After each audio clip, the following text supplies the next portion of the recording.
Hello guys, good morning. Ayan. Kasi maulan pa rin sa labas guys. Ayan, malakas ang ulan. Ayan guys, umulan pa din no.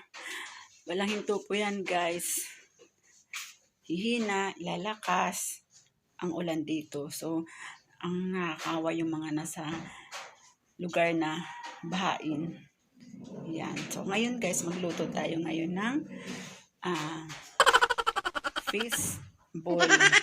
Fish ball kasi ang ingredient ko is isda.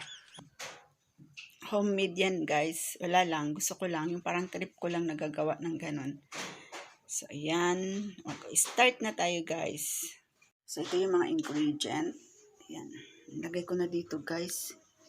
Ang ingredient natin. Tapos, pinakaluan ko na rin itong isda. Ito yung itsura ko guys. Pag nasa bahay. Ganda diba no? Kulot ang buhok. Ayan. So, ayan guys. Gamitan natin siya ng food processor o food chopper para What? What the fuck? ayan.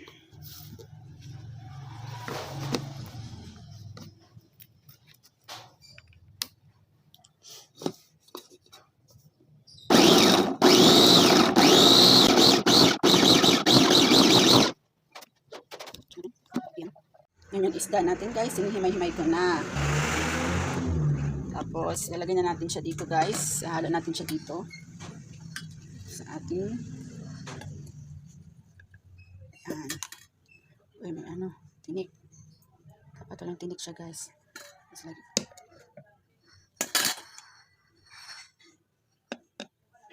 Yan.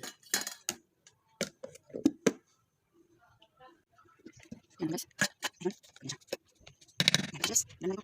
Ayan na guys, ready na natin i-fried ang ating nagawang fishball.